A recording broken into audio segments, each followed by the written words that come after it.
there are things man was not meant to know. But that doesn't mean that they don't know us. When you stare off into space and it blinks back at you. When the creature under your bed calls some friends over for dinner. When your very sanity is hanging by a thread. There is one place you can turn to. Lovecraft's detective agency.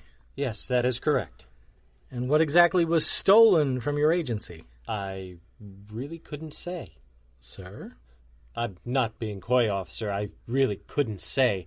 I specialize in unknowable and unspeakable horrors, as it says on the door there, and also on my business card, which I handed you a moment ago. I've no idea what the object in question was called, nor what function, if any, it served. Mr. Lovecraft... Please accept my apologies. I am aware of the difficulty I have put you in, and the seeming insubordination my responses could be construed as. In all honesty, I wouldn't have called you at all if it weren't for the rearing of the head of another kind of horror, of a different kind. By which you mean... His insurance agency. Knowable and speakable, but they still give me the shivers. I'm sorry, ma'am. What is your name, please? Oh, this is Gladys. She is my secretary, accountant, maker of coffee, and all in all the reason I'm able to continue to live in the manner to which I've become accustomed. So, Gladys, do you have a last name? Certainly. Oh, I have no idea what it is. You don't know your last name?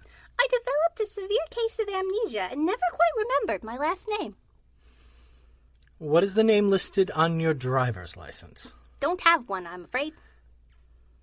But when you fill out your taxes, you... Frustrate the IRS terribly, I'm afraid. Credit cards?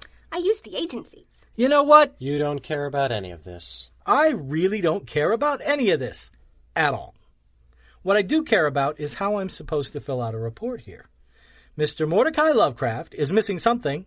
He can't tell me what it is, but his insurance company would like me to use all of the department's resources to locate the possibly stolen, possibly missing thing, whatever that might happen to be. I don't know exactly how I'm supposed to... Sorry to interrupt. That's probably not true. But it might help if I showed you the photographs. Wait, what? Yes, I don't know what the object is or what its purpose might be, but I can provide a description of what it looks like as well as photographs.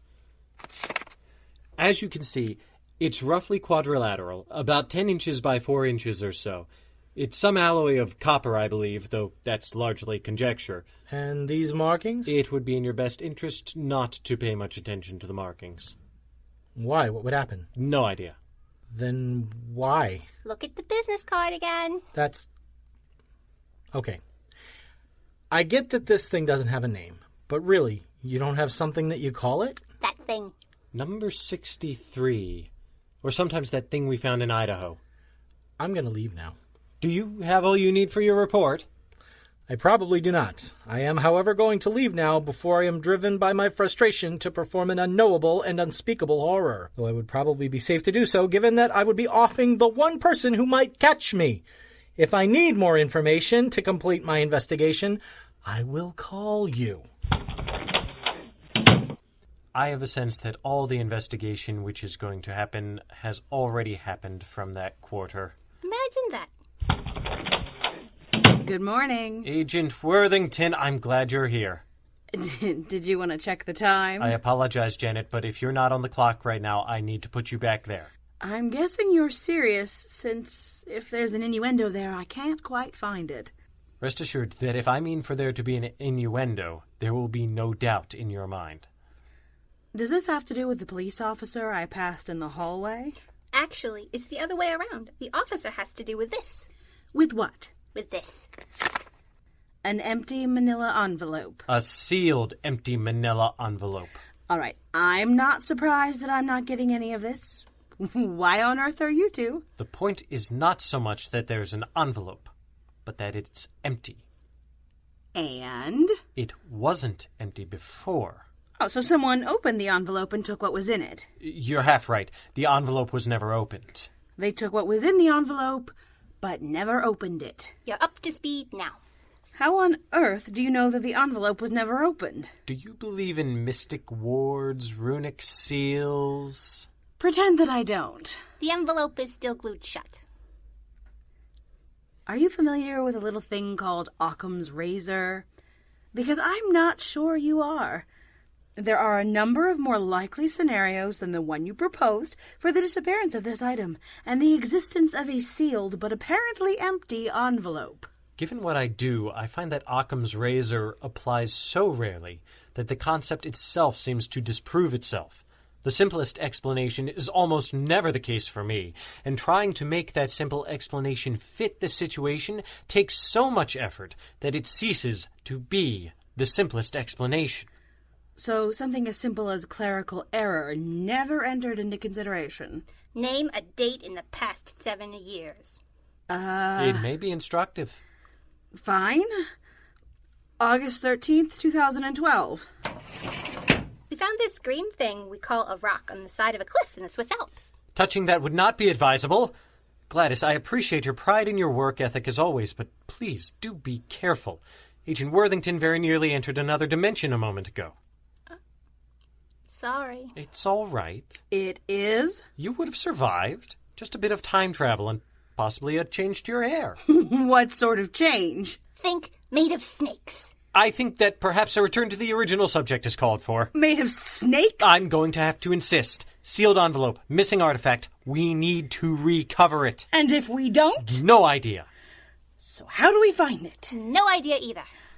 I don't mean to sound needy, but I would very much like to avoid associating visiting my boyfriend with the development of a splitting headache. Gladys? Dropped my cup. Sorry. That's all right. It's just a cup. Just a Gladys, you're brilliant. What? Darjeeling? Well, obviously. You're going to read tea leaves. I plan to. That works? Almost never. Well then, Almost isn't always. Drink. I hate tea. Agent. Fine. Nothing in mine.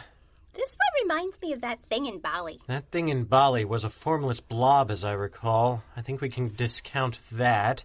Agent Worthington. What am I doing exactly? Do the tea leaves remind you of anything? Coffee that hasn't lived up to its potential? Just because I cannot say for certain that the world is coming to an end does not mean that the truth isn't much, much worse. All right. I don't know. Maybe a pan? A hatchet? I guess it kind of looks like Idaho. Idaho? Ah! Gladys, get us on a plane to Boise. The sooner the better. Can do. And Gladys? Yes? Make a note to get more mugs.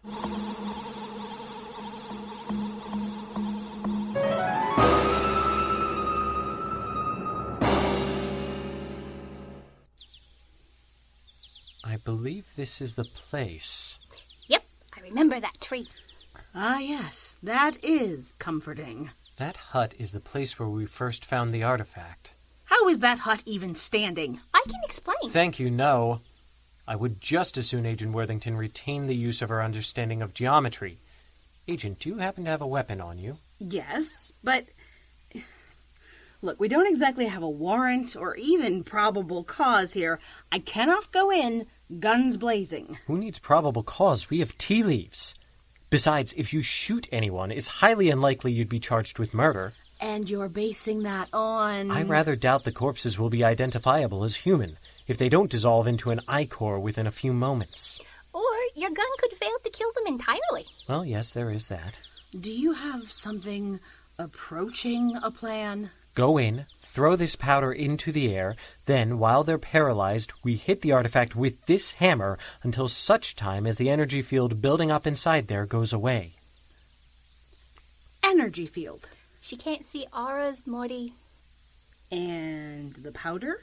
I did have possession of the artifact for several years. I may not have known its specific function, but I do know what family of interdimensional, unspeakable entities it's likely to be related to, and therefore what sort of weaknesses its followers would be likely to have. I am a professional at this, and I certainly wouldn't have dragged you all the way if I wasn't 65% sure this would work. Now come on. Wait, 65? 66.6, but that has its own connotations. Now come on. And if this falls into the other 33%? Shoot a lot of things in places that seem important. Time is beginning to no longer be on our side. That shade of aquamarine is not a good sign in energy fields. Federal agent! Yunda verga grigor, ka del grover, thukyar. Flandor! Chukacha! This is not the time for small talk, Gladys. Powder, please. What on earth? Oh, it smells like... Like exactly what it is. Best not to think too hard about that. Gladys, you're closer. Would you mind? Sure thing.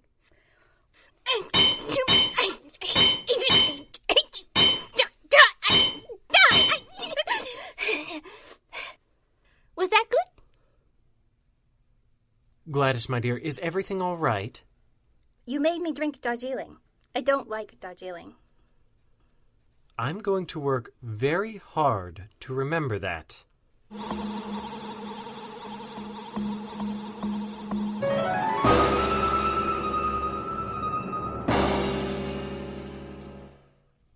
What do you think? Coffee cups? Uh-huh. With the agency logo on them. That's quite a nice touch. I got a gross of them. I would say that was excessive. Except I imagine most of these will be broken by the end of the year. Well done, old girl. Lovecraft's detective agency, if you're sane enough to ask. How do I get this powder out of my hair? Do you have any absinthe? You want me to put absinthe in my hair? No, but you should probably drink a large amount of it so you won't pay too much attention to what I will be using. I have the solution here. I'll be there in a little bit. You need the red bottle from the top shelf? If you please, my dear. I'll be back in an hour or two. Oh, here. Take her one of the coffee cups. Ah, nice gesture, Gladys. Thank you. Sure thing. I made that one especially for her. You have been listening to the Lovecraft's Detective Agency. Produced by Seat of Our Pants players, written and directed by Dan Wenzel. Mordecai was Andrew Dell. Gladys was Liz Music. Janet was Bree Kuby. The officer was Richard Tennant. Chanters included Jill and Dan Wenzel. Music and sound effects provided by www.freesfx.co.uk. Tune in next time for something even creepier.